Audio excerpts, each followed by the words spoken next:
Hello students. तो ये हमारी प्रिज्म के डिस्कशन की सीरीज़ का वीडियो नंबर 2 है। तो चलिए इसको स्टार्ट करते हैं। तो देखिए, इसके अंदर हम लोग डिस्कस करने वाले हैं कि किस तरीके से law of reversibility of light को, जो कि हमने पहले डिस्कस किया है, उसको यूज़ करके हम लोग angle of incidence R1 R2 E और डेविएशन इनमें रिलेशंस निकाल सकते हैं। तो ये काफ़ी इंटरेस्टिंग डिस्कशन है और इस डिस्कशन का आगे आने वाले वीडियोज़ के अंदर भी इस्तेमाल होगा। तो ठीक है, स्टार्ट करते हैं। देखिए स्टूडेंट्स, यहाँ पे हम ये जानते हैं कि ये इंसिडेंट रे है और ये इमर्जेंट रे है। इसके अंदर हमने R1 और R2 इन दोनों एंगल्स को भी ऑलरेडी डिस्कस किया हुआ है। I और E ये है एंगल ऑफ इंसिडेंस और एंगल ऑफ इमर्जेंस, ये हम ऑलरेडी जानते हैं। तो हम ए बी इंटरफेस पर अगर स्नेल्स लॉ लगाएं तो हमारे पास में ये इक्वेशन आती है। AC इंटरफेस पर अगर हम स्नेल्स लॉ लगाएं तो ये इक्वेशन आती है और डेविएशन की वैल्यू हमको पता है कि ये निकल करके आती है। यहाँ तक का डिस्कशन तो हम ऑलरेडी कर चुके हैं। अब देखिए, अब ये नीचे मैंने एक टेबल बनाया हुआ है। इस टेबल से हमको बहुत सारी इंसाइट्स मिलने वाली हैं, तो इसके ऊपर हम डिस्कशन चालू करते हैं। तो मान लीजिए कि अगर आई की वैल्यू θ1 है और लेट से इसके करस्पॉन्डिंग R1 की वैल्यू स्नेल्स लॉ से इक्वेशन नंबर 1 से हमारे पास आती है θ2, और हमको पता है कि R1 plus R2 is equal to constant होता है। R1 प्लस R2 तो A है, तो उसके करस्पॉन्डिंग R2 की वैल्यू हमारे पास आ जाती है θ3। मान लीजिए A गिवन है, और फिर अगर हम इक्वेशन नंबर 2 यानी कि स्नेल्स लॉ दोबारा लगाएंगे AC इंटरफेस पे, तो हमारे पास में एंगल E भी आ जाएगा और लेट से एंगल E की वैल्यू θ4 है। तो हम बोल सकते हैं कि एंगल ऑफ डेविएशन, ये जो हमारे पास में डेविएशन की इक्वेशन अवेलेबल है, इससे हम बोल सकते हैं ये वैल्यू हो जाएगी θ1 प्लस θ4 यानी कि I plus E minus R1 plus R2 यानी कि θ2 प्लस θ3। ठीक है, तो ये हमारे पास में रिजल्ट्स हैं और समझने में आसान भी हैं। अब आता है इंटरेस्टिंग पार्ट। मान लीजिए कि अगर आप एंगल I को θ4 रख दें तो क्या होगा। ये बहुत मज़ेदार पार्ट है। अब मेरी रिकमेंडेशन ये है स्टूडेंट्स कि आप एक बार वीडियो को पॉज करके एक बार खुद से ट्राई कीजिए इस टेबल को फिलअप करने का, और फिर उसके बाद में आप मेरे सॉल्यूशन को देखिए। तो मैं होप कर रहा हूँ स्टूडेंट्स कि आपने एक बार ट्राई कर लिया है। तो देखिए, अगर आप आई एंगल को θ4 ले लोगे तो जो एंगल R1 है वो हो जाएगा θ3।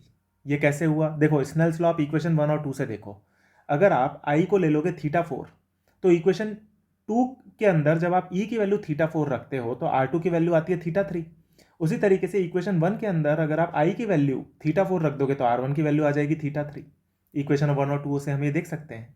और अगर R1 की वैल्यू θ3 आ गई तो R2 की वैल्यू फिर θ2 हो जाएगी, क्योंकि R1 प्लस R2 कॉन्स्टेंट है। R1 plus R2 is equal to A है।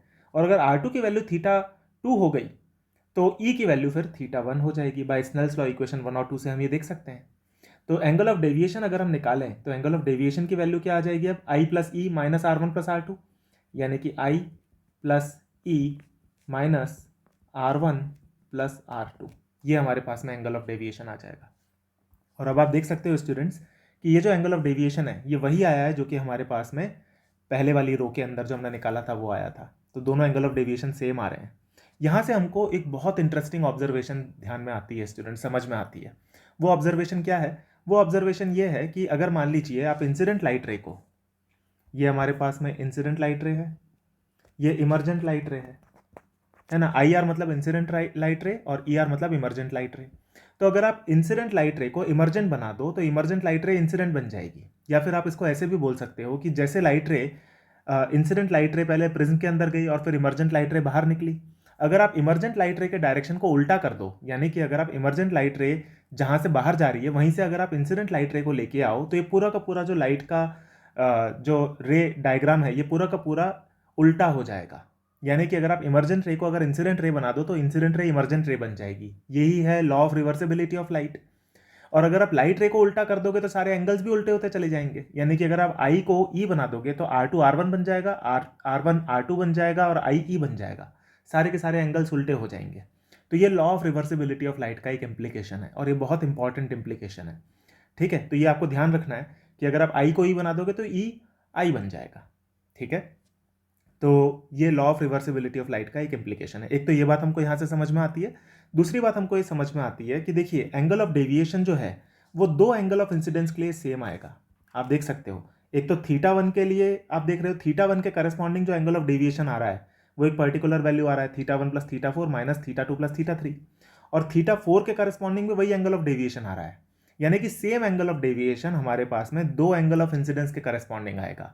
और ये एक बहुत इंपॉर्टेंट ऑब्जर्वेशन है, इसको आपको याद रखना है कि सेम एंगल ऑफ डेविएशन दो एंगल ऑफ इंसिडेंस के करस्पॉन्डिंग आएगा। ठीक है, तो यहां से ये हमको दिख रहा है ठीक है, तो एक तो एंगल ऑफ इंसिडेंस होगा आई, और दूसरा उस आई के करस्पॉन्डिंग जो ई एंगल आया होगा, अगर आप उस ई को आई बना दो तो उसके करस्पॉन्डिंग भी हमारे पास में एंगल ऑफ डेविएशन सेम आएगा। जैसे जब θ1 आप एंगल ऑफ इंसिडेंस ले रहे थे तो एंगल ऑफ इमर्जेंस था θ4, और अगर आप θ4 को एंगल ऑफ इंसिडेंस बना दोगे तो एंगल ऑफ इमर्जेंस बन जाएगा θ1।